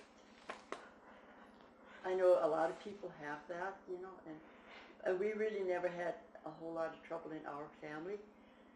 And at home, my sisters and brothers, I wouldn't know a single one that has something that they don't like and just don't want.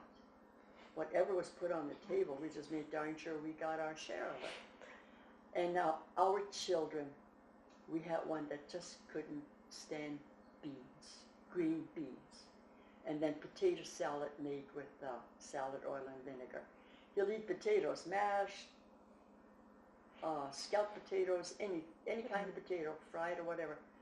But don't make me a potato salad. And no green beans. Other than that, he'll eat everything. Oh, I guess he doesn't like beans, period. He doesn't like bean soup either. And we always liked kuchen and then bean soup. Leo just loves that. And Mom made that a lot. And he doesn't like bean soup either. He just ate his kuchen then with milk. It's still good. Yeah. Can you describe the health care that was available to you while you were growing up? That was lacking many things, I guess. In the first place, when you had something, you weren't taken to the doctor. You first had to give it so many days or weeks to heal. Then if it didn't heal, then they took you in. And anything that healed beforehand, you never got to see a doctor for it. And that wasn't always good. Maybe people sometimes kept after effects from that and never realized it, what caused it.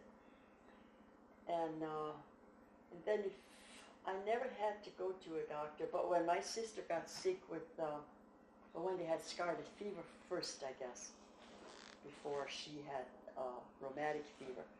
Then when they had the scarlet fever, they got sick at home, and then they called Dr. Vonnegut, notified him there were no telephones, and he came up to the farm. Well, then our family was quarantined. We couldn't go anyplace. So some of us had to sleep in the summer kitchen, and that was right in harvest time. So Mom and one or two of the girls took care of the ones that were sick and then did the cooking and everything. And Viola and I helped Dad, and then we had hired Dad's brother-in-law, Matt Fisher, and Grandpa Wagner came out. He was 70 years old. He came out and stacked the wheat stacks during harvest for us because the kids were sick. And that was hard. And then on Sundays, we weren't supposed to go to church. Well, we figured we weren't over with the sick ones, and Mom could go back and forth there, but that was one of those deals too. And she brought our clothes out, but she was in working with the sick ones. And but Roosevelt pretty much could take care of herself. It was just my brother was smaller. He maybe needed a little help. But still, and then Dr. Vonnegut heard that we were at Mass, somebody told him that word got around, telephone or no telephone. And he said then that that's something we should have never done. And then Dad said, yeah, I realized it after it was too late. I thought of it, yeah. Sure, my wife brought the clothes out for the girls, but she was always in there with the sick ones too. But none of us got sick. And I can't remember that anybody else in the community came down with it. And wherever we got it from, I can't figure out either. There really weren't any place that we thought could have picked it up from there. But anyway, that's the way it went. Mm-hmm. So, did your mom have any homemade remedies and cures? They did. Like when you had a fever, they would put vinegar or wring out a washcloth in vinegar and lay it on your forehead or your chest to take down the fever. And that seemed to help. And it still does. Do read that occasionally. People are still using it. I guess if you believe strong enough, it'll work. That's true. Did you have anything for like a cut to put on to help it heal if it was a pretty good cut? Mom usually used Vaseline. It was something that wouldn't burn and wouldn't hurt your sore and keep it soft. It's just a thin layer of Vaseline, usually if you had scratches or cuts or stuff like that. And even if you had a minor burn, a little Vaseline on it would keep the air off and it wouldn't burn as much. Yeah. She had some of those. Then they used sulfur sometimes, and they mixed it with, I can't remember, was it lard or whatever, and make a creamy substance out of it. And they used that for some of the things, but I can't remember for what anymore. Mm-hmm. And a few things like that. Rubbing alcohol was her favorite disinfectant. That almost took you out of your skin sometimes. But I grew up and I used it all the time too. And my sister-in-law said one time they were at our house and their little girl stepped in a nail. And so, okay, here's the rubbing alcohol. We'll just wash it off. No problem. Put a Band-Aid on. My sister-in-law said, rubbing alcohol, if that's all you have, you can put it away. And I said, well, that works. That helps. Dr. Orchard always used it. And he recommended it too. Yeah, you and your Orchard. And I said, he's a good doctor. He knows what works. And it's always worked for me. I said, and I never had infection on any of the kids. They'd hurt themselves and they'd have to be dressing their wounds, for a week at a time. And I always used alcohol to disinfect it. And they still laugh about it too, the boys. Says, oh yeah, Mom came with a rubbing alcohol bottle and we couldn't get away. And so she didn't think that was a very good idea, yeah. She didn't believe in that. But I thought it worked real good and it kept our infections away. I never had one of the kids with an infection on any wound. And I've bandaged a lot of them on the farm. They run through fences or crawl through them, get caught with the overalls and the skin went along too sometimes. And rusty wires, Yeah. It had to hurt using rubbing alcohol, though. It did. The boys said, but after we got used to it, it wasn't so bad anymore because we finally learned that it only stings so long. Okay. And then they'd keep choking all the time. And a pain is only so strong and then can't get any stronger. They were convinced of that. Developed a tolerance to the rubbing alcohol. Right.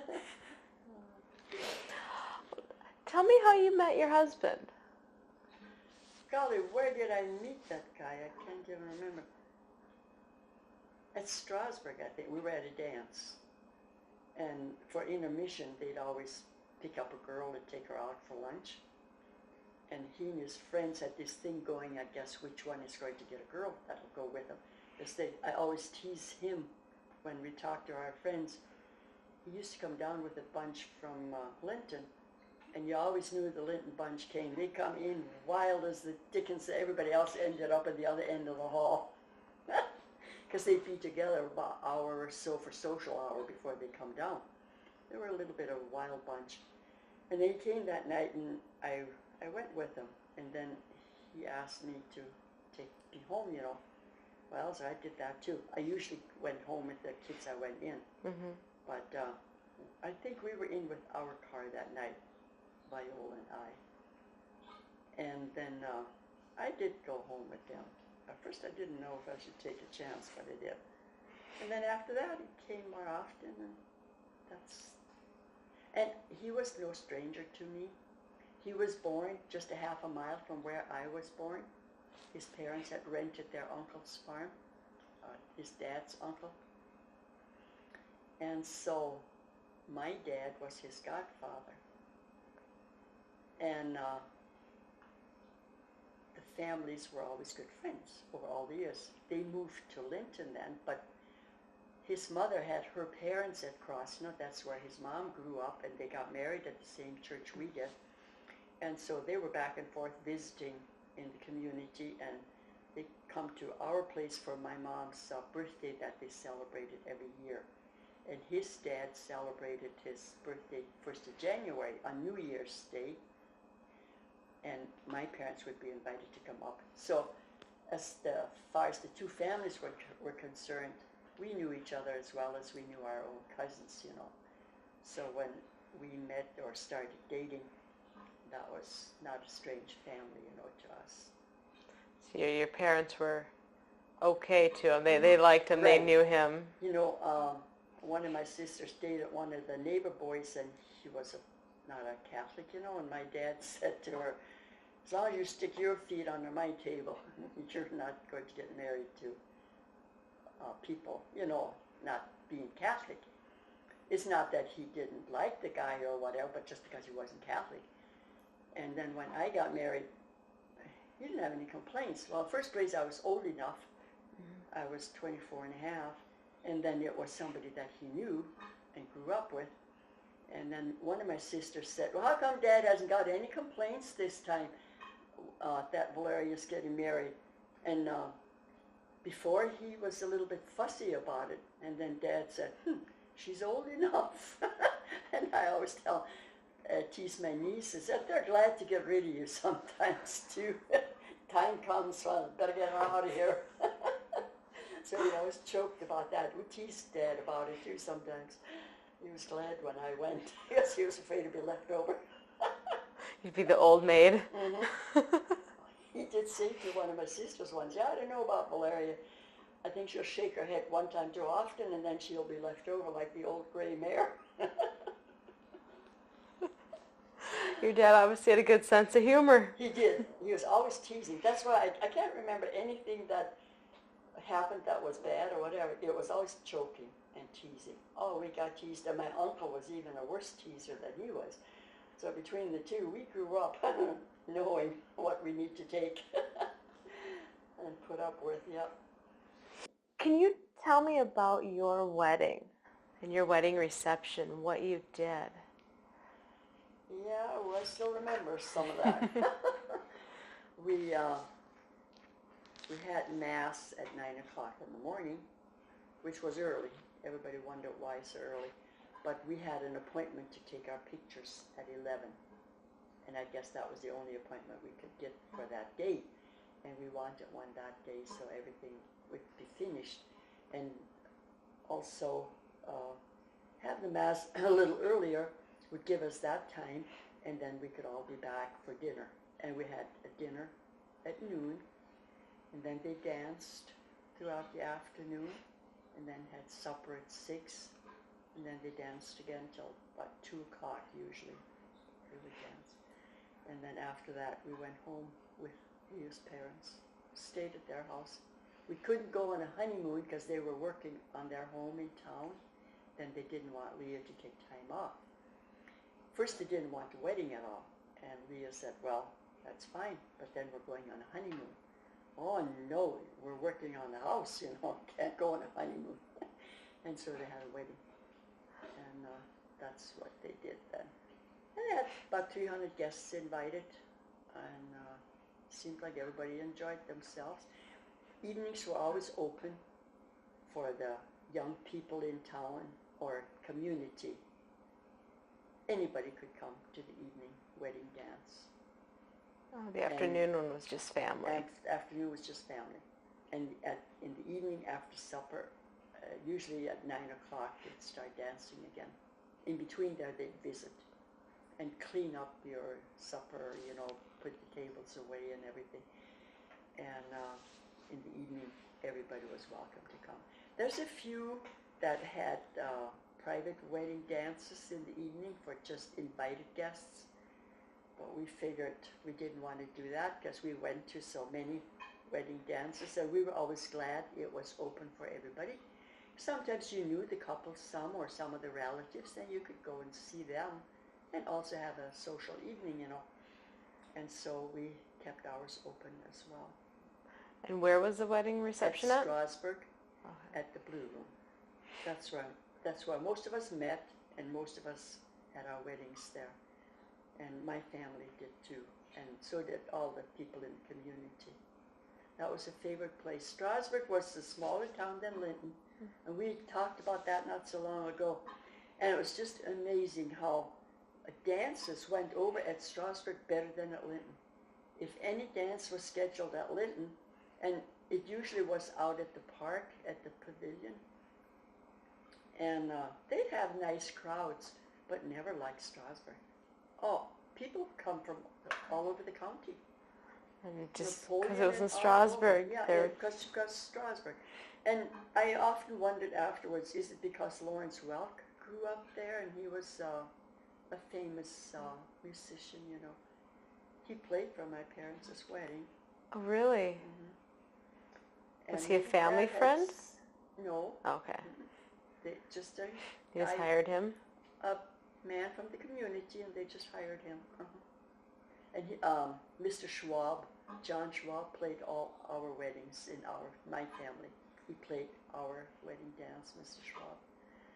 And there's Larry, is still at Strasbourg. They were a good orchestra. Oh, that's good rhythm. Boy, it's easy to dance to their music. Yeah. The food at the wedding, who made it all? They had hired two ladies. One was our neighbor lady, Mrs. Miller, Elizabeth. And the other lady was sister-in-law to Leo's mom. And she was also Leo's godmother.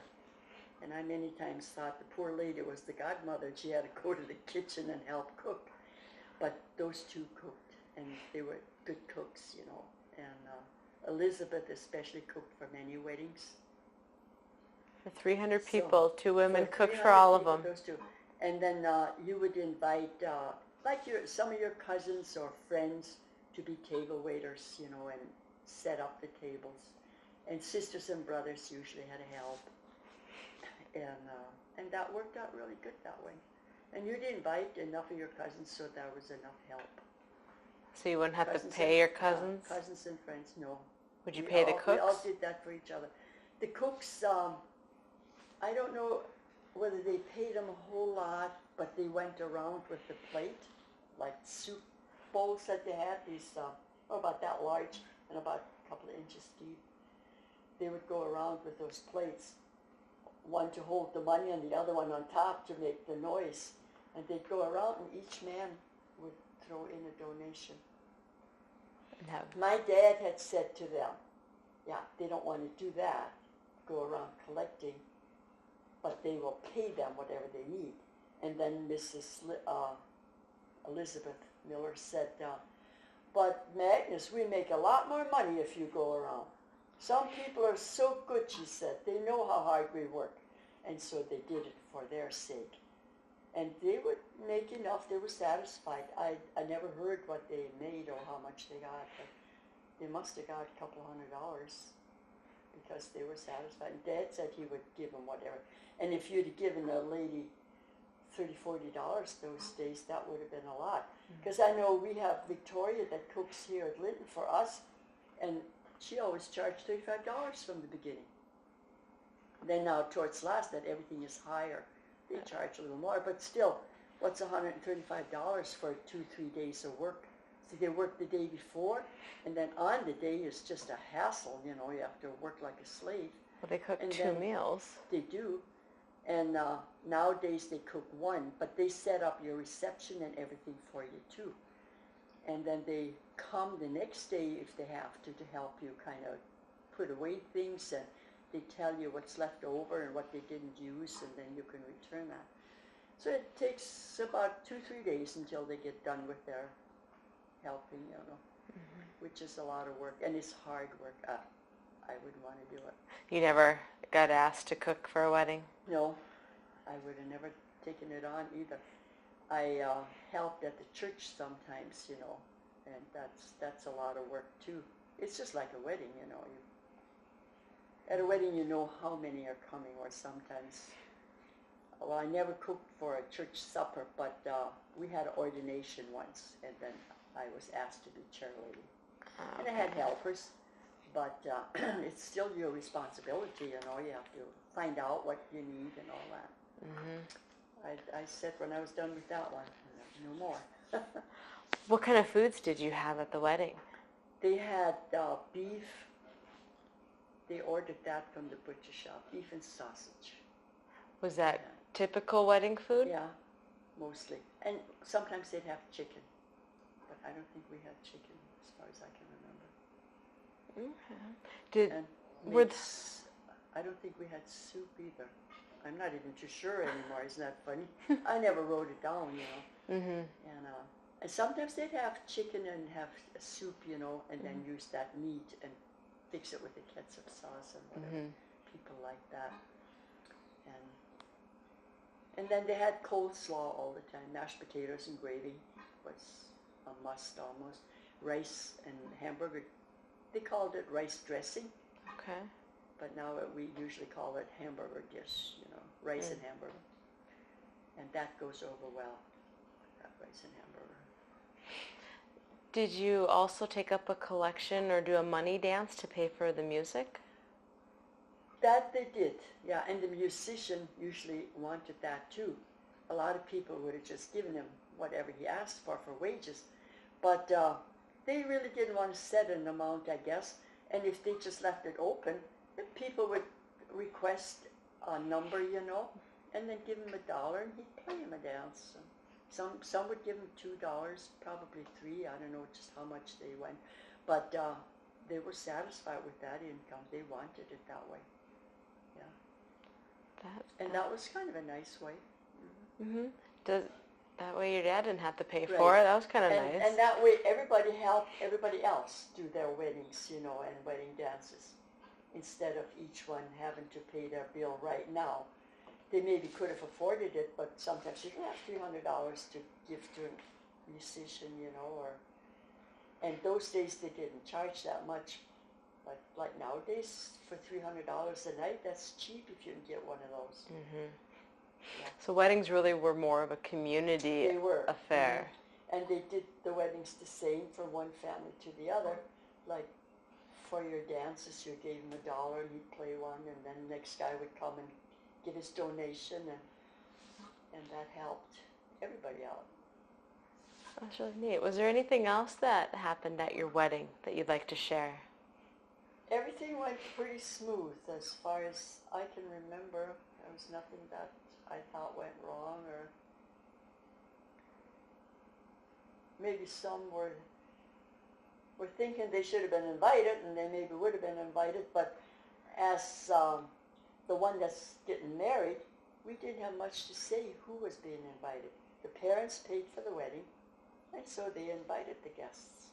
I remember I had one girlfriend, I was invited to her wedding, and I said to Dad, I'd like to invite Helen and her husband. And Dad said, we have too many invited already. And I said, well, I'm sorry, I said to him, I'm inviting Helen though. And I did send Helen and Tony an invitation then, and he didn't care. I know he figured there's enough food anyway once you have 300 guests invited. And she was the only one that I invited because I wanted her there. And I'm glad I did, because otherwise she'd never been able to come. And she was so happy that they were invited. And then we had some of our cousins invited. Then, how was it? We needed the table waiters.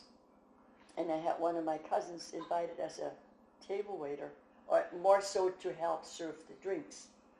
And there was another cousin of mine that was just a little younger than he was. And we couldn't invite them all. At those years, only the ones that worked and helped work at the wedding were invited.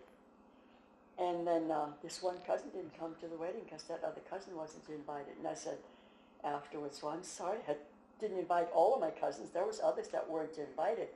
And he was only invited because they thought he was a little older and he could help serve the drinks. And so I thought, well, if he didn't come, that was his own tough luck. Pretty much. And I know there's probably other weddings too where not everybody was pleased the way they were invited, but that's nobody else's decision except the ones that run it or have the wedding. I don't know. And like I say, I didn't invite anybody really. My parents told me which ones get the invitations, and that's how it went. And that was quite common to have yes, parents plan it all. Mm-hmm. Most I've heard a lot of ladies or girls say that they didn't invite anybody either. That was up to mom and dad who was going to be invited. A lot less planning for the bride. It is. The bride had very little to say. You just did what you were told. Oh, that was neat. When we had our 50th anniversary, one of my daughter's mother-in-law was here, and she went over to the hall with us to get ready that day before the anniversary. And she said to me, which is more fun?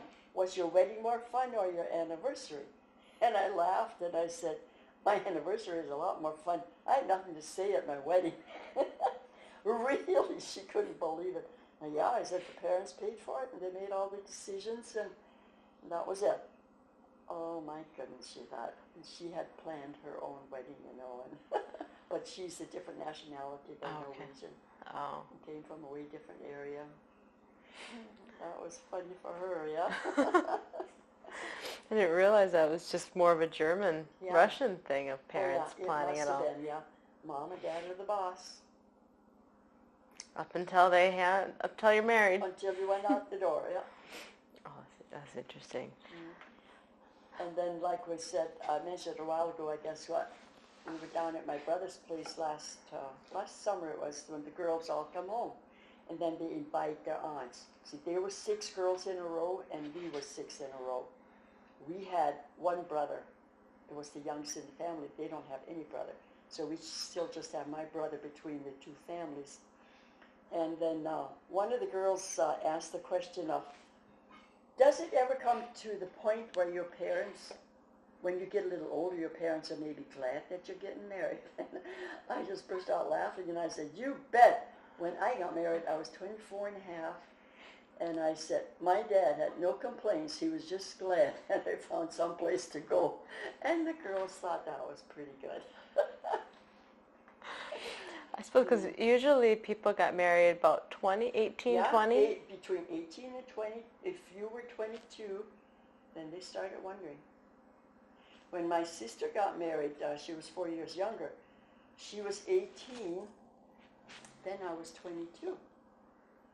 And my aunt on my dad's side said to my mother, don't Viola and Valeria feel bad because we just get married first.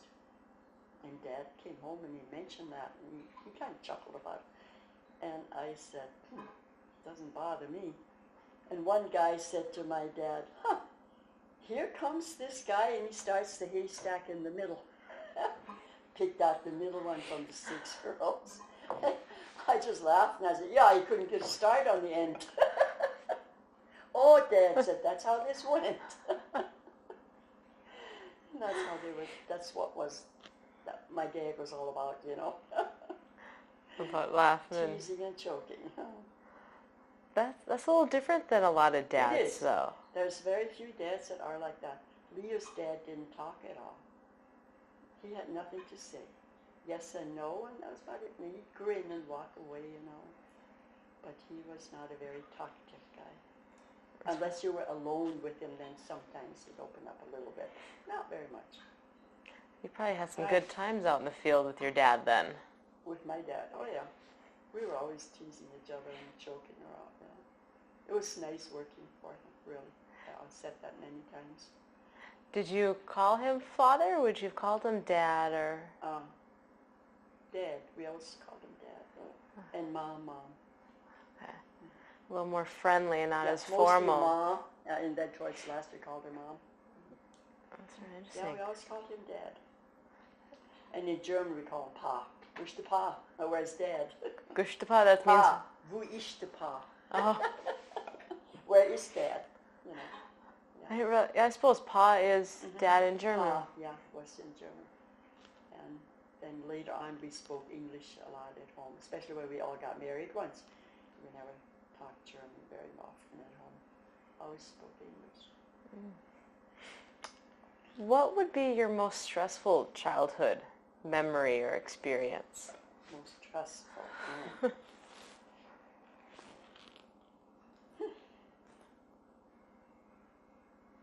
Just being at home, I guess.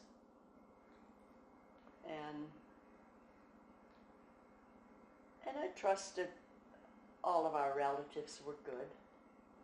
It was nobody that I was worried or afraid to be around with, if that's what you want to know. Or even you had mentioned previously that you were really worried during the 40s, during the war, or the hardship during the 30s. And other than that, there was nothing really that I worried about and I always trusted my parents, because if they said that they were leaving, and would be home at a certain time, they were always there. They never left, like sometimes they leave and don't show up until the next day or whenever.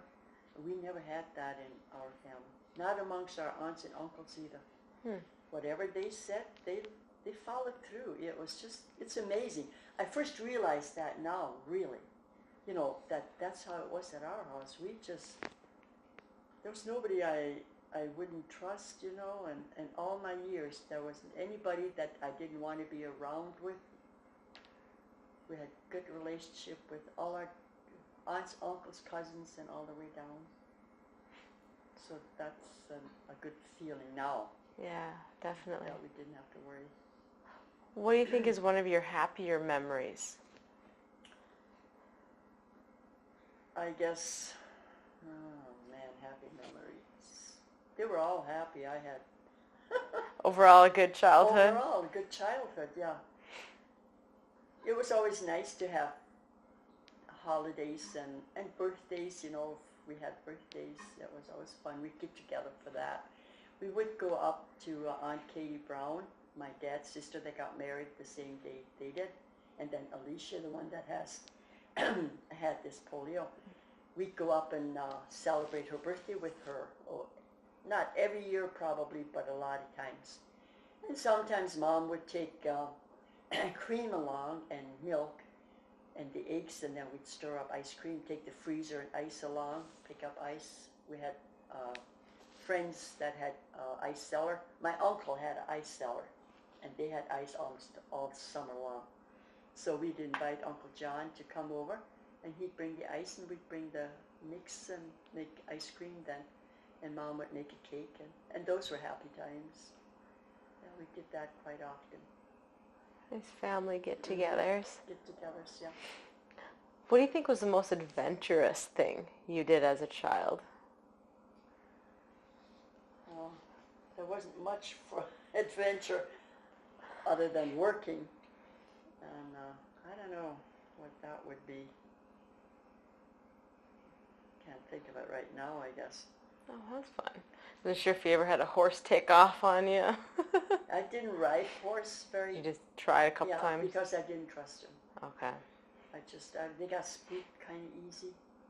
And I wasn't afraid of staying alone and stuff like that, but I was afraid of getting hurt more than I needed to. I was always very cautious and taking chances with... I would take chances trying to do things as far as learning how to do this or that, but not as far as riding bike and horses to get up there and fall off and know how high I am going to fall.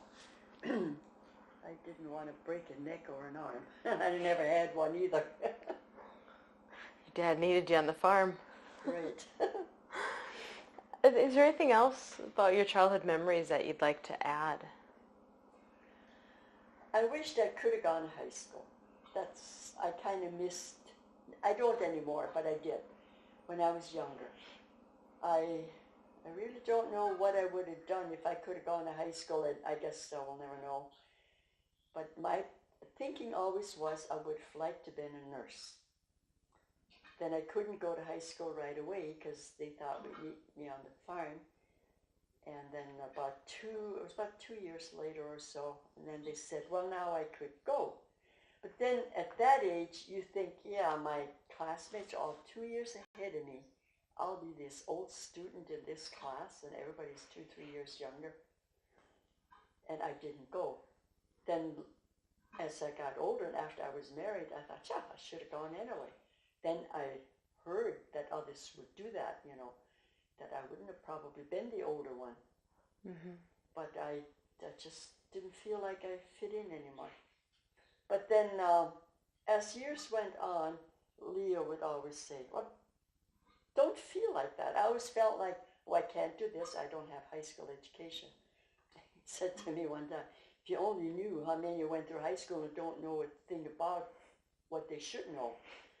And he said, you're no dumber than anybody else. Don't be afraid to go and try it.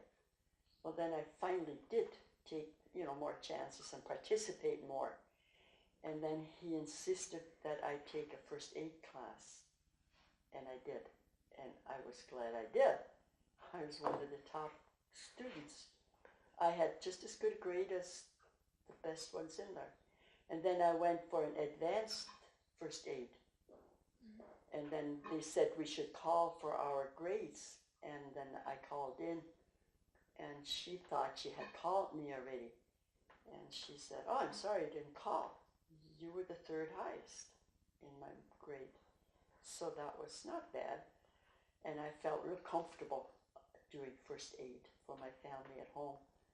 And we never ever, even before I took the class, I had read a lot. I liked to read. And I learned what to take care of and the do's and don'ts and whatever. And after that class, I felt comfortable doing what I thought was right. And I bandaged up lots of fingers and bruises and whatever. Leo got his finger in the wood saw when Daryl had a cabinet shop on the farm in '82. He built one and made cabinets, custom cabinets. Leo used the saw, and I was hanging out close, and he comes out of the shop with kerchief. And I knew what happened, but not how. He says, could you come in? And he had cut his finger up. Slice the top of it? Yeah, down to the bone. And I said, gee, you should maybe go to the doctor. Nah, you can do that. I cleaned it up and put bandages on, the butterfly bandage to pull it together. You can't hardly see that scar anymore. Renee ran the snowmobile against the barbed wire fence and cut her earlobe off and a gash in her cheek. Bandaged that up, and you can't see her scar. Well, she grew some yet, she was young yet. And her earlobe, I looked at it once when she was home, how that turned out. Yeah. It's got a gash in about 1/4 inch where I had cut it off. Just a slit in here, you know.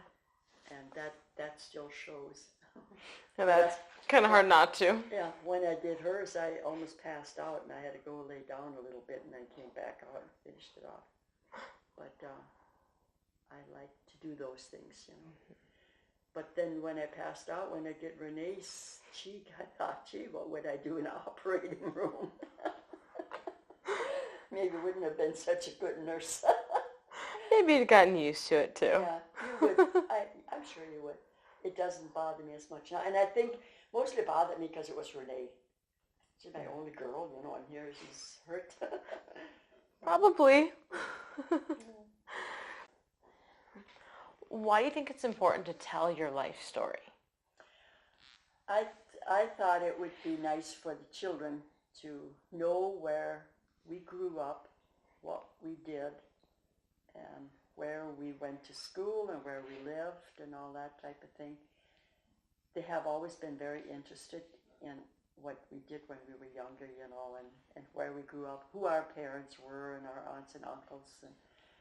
they like, especially Daryl's children now. Lillian is very family oriented, and she does make sure that the children know their cousins, and if any of their cousins came home, like our grandkids, she'd always take a day and let the children come in and play together, take them swimming together. And so I thought it would be nice that they knew something about their grandparents and great-grandparents as well. Mm-hmm.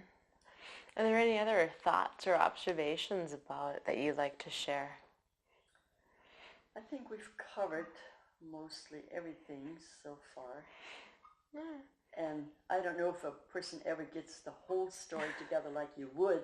I'm sure after I would sit down and go through this, that would be more, that would come to me now.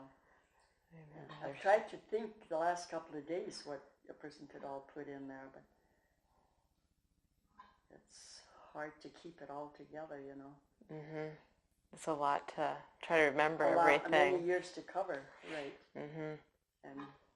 And we've talked about it with the grandkids. They have asked questions, and hopefully they'll remember that as well as I did from my grandma and grandpa when I lived with them.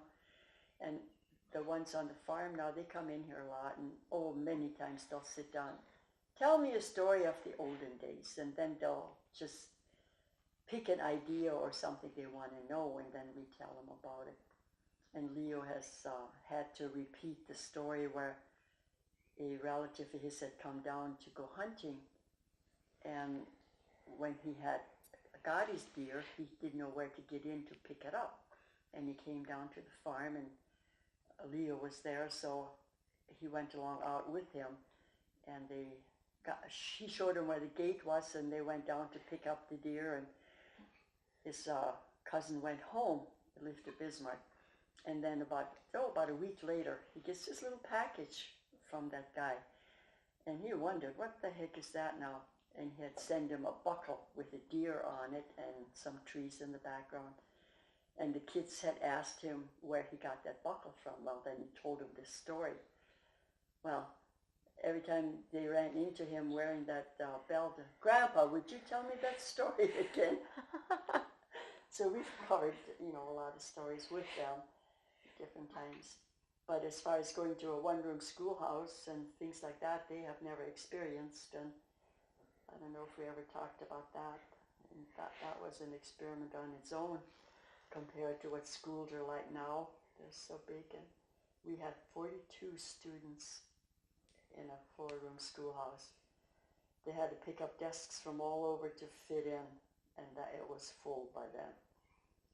But it was nice to be together, and we all learned whatever we needed to know. Oh. Yeah. That's pretty interesting. much covers it, I guess.